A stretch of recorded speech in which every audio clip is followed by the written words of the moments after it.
अस्सलाम वालेकुम दोस्तों, कैसे हैं आप? जब चीन ने दुनिया के सामने J20 को पेश किया तो दिफाई तजियाकार, खास तौर पर वो जो चीन को सिर्फ कॉपी कैट समझते थे, ईरान रह गए। क्योंकि इस फाइटर जेट के हर पहलू, चाहे वो डिजाइन हो, इंजीनियरिंग हो या बॉडी स्ट्रक्चर, बिल्कुल स्टेट ऑफ द आर्ट है। पाकिस्तान समेत दुनिया के कई ममालिक J20 को अपनी एयरफोर्स का हिस्सा बनाना चाहते हैं। लेकिन सवाल ये है, आखिर इस तैयारी में ऐसी क्या खास बात है जो किसी और में नहीं? आइए इस वीडियो में जानते हैं कि J20 को इतना खास, इतना खतरनाक क्यों कहा जाता है। दोस्तों, J20 ने पहली दफा 11 जनवरी 2011 को चाइना के शहर चेंगडू में उड़ान भरी। ये दिन सिर्फ एक टेस्ट फ्लाइट का नहीं था, बल्कि एक स्ट्रेटेजिक पैगाम भी था। क्योंकि इसी दिन उस वक्त के American defence secretary Robert Gates China के दौरे पर थे। चीन ने जानबूझकर दुनिया को दिखाया कि वो सिर्फ अब कॉपी कैट नहीं रहा, बल्कि नए दौर का एक लीडर बनना चाहता है। J20, जिसे माइटी ड्रैगन भी कहा जाता है, चाइना का सबसे एडवांस स्टेल्थ फाइटर जेट है। ये एक fifth generation multi role fighter jet है जो long range mission, stealth operations और हाई टेक इलेक्ट्रॉनिक वॉरफेयर के लिए डिजाइन किया गया है। दोस्तों, J20 को चाइना ने अपने डिफेंस प्रोग्राम के अंदर चेंगडू एयरस्पेस कॉर्पोरेशन में डेवलप किया। इसका प्राइमरी मिशन ये है कि ये दुश्मन के रडार से बचकर कंट्री में घुस जाए, उनकी कम्युनिकेशन और एयर सिक्योरिटी को नुकसान पहुंचाए और वापस सेफली निकल आए। बिल्कुल उसी तरह जिस तरह अमेरिका के F-22 रैप्टर या F-35 लाइटनिंग 2 का काम होता है। इस जहाज की सबसे खतरनाक खूबी ये है कि इसका स्टेल्थ डिजाइन। ये त्यारा दुश्मन के रडार से छुप कर जाता है, जैसे हवा में गायब हो गया हो। इसके शार्प एंगल्स, स्पेशल कोटिंग और अंदर छुपे हुए मिसाइल्स, सब कुछ इसी तरह बनाए गए हैं कि रडार इसे ढूंढ नहीं पाता, और इसीलिए इसे स्टेल्थ किलर भी कहा जाता है। लेकिन बात सिर्फ डिजाइन तक महदूद नहीं है दोस्तों। इस वक्त J20 में WS-10C इंजन्स लगे हुए हैं जो उसे ज्यादा पावरफुल और मैन्यूवरेबल बनाते हैं। और यहाँ तक कि अब चाइना WS-15 इंजन तैयार कर रहा है, एक ऐसा इंजन जो बिना आफ्टर बर्नर के सुपरसोनिक स्पीड से उड़ता है। मतलब ज्यादा स्पीड, ज्यादा रेंज और कम फ्यूल में ज्यादा काम।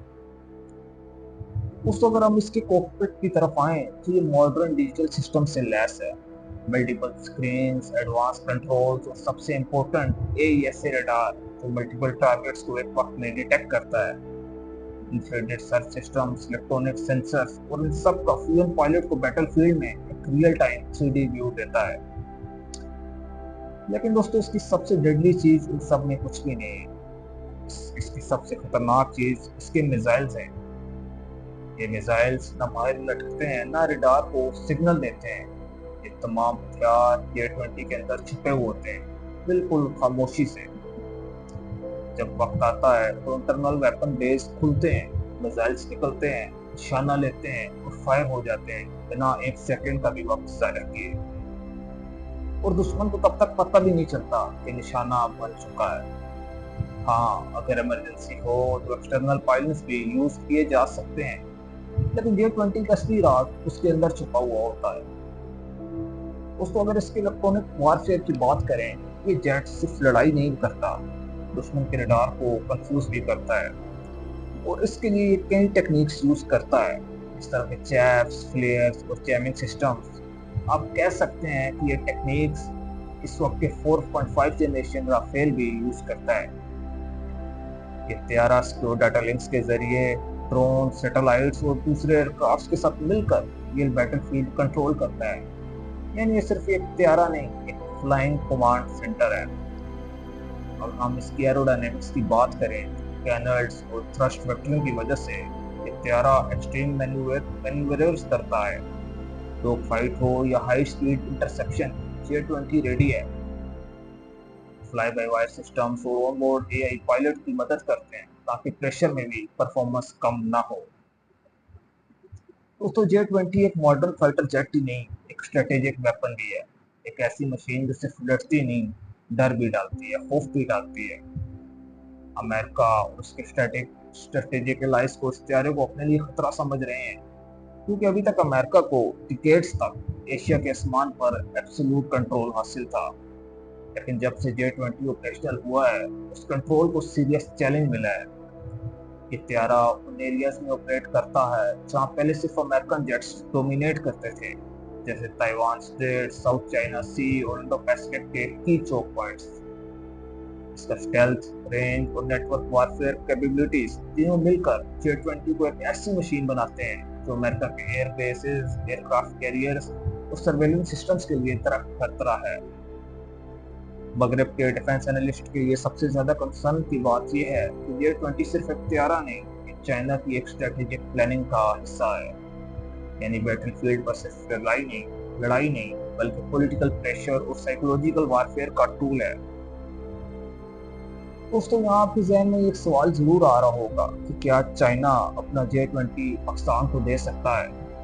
आखिर पाकिस्तान तो चाइना का टेस्टेड और ट्रस्टेड स्ट्रेटेजिक एलाय है। दोस्तों, इसका सिंपल जवाब नहीं है, लेकिन इसका जवाब इंटरेस्टिंग जरूर है। दोस्तों, चाइना ने अभी तक J20 किसी भी मुल्क को एक्सपोर्ट नहीं किया। ये त्यारा उसका सबसे एडवांस, सबसे सेंसिटिव स्टेल्थ फाइटर जेट है और चाइना खुद भी इसे लिमिटेड नंबर्स में यूज कर रहा है। यानी टेक्नोलॉजी लीकेज और स्पाइनोलेज का खतरा भी अभी चाइना के लिए रियल है। लेकिन पाकिस्तान एक ऐसा मुल्क है जहाँ चाइना हमेशा अपना भरोसा रखा हुआ है। इसका सबसे बड़ा सबूत JF-17 जैसे ज्वाइंट प्रोजेक्ट्स हैं। और अगर कल को रीजन में टेंशन बढ़ जाती है, स्पेशली अगर इंडिया किसी भी अग्रेसिव पोस्चर में आता है, तो ये भी मुमकिन है चाइना पाकिस्तान को J20 का एक डाउनग्रेडेड एक्सपोर्ट वेरिएंट ऑफर कर दे। यानी वही डिजाइन लेकिन थोड़ा कम सेंसिटिव टेक के साथ। या फिर चाइना J20 के कुछ सिस्टम्स जैसे रडार्स, एवियोनिक्स या स्टेल्थ कोटिंग पाकिस्तान के फ्यूचर फाइटर जेट्स जैसे जेस F-17 ब्लॉक 4 या किसी नए स्टेल्थ जेट में इंटीग्रेट कर दे। तो क्या चाइना आज पाकिस्तान को J20 दे सकता है? शायद नहीं, लेकिन क्या कल दे सकता है? हाँ, अगर जरूरत हुई तो पाकिस्तान ही पहला मुल्क होगा जो माइटी ड्रैगन को उड़ाएगा। उस अगर आपको हमारी ये वीडियो पसंद आए तो हमारा चैनल देसी डिफेंस जरूर सब्सक्राइब करिएगा। शुक्रिया।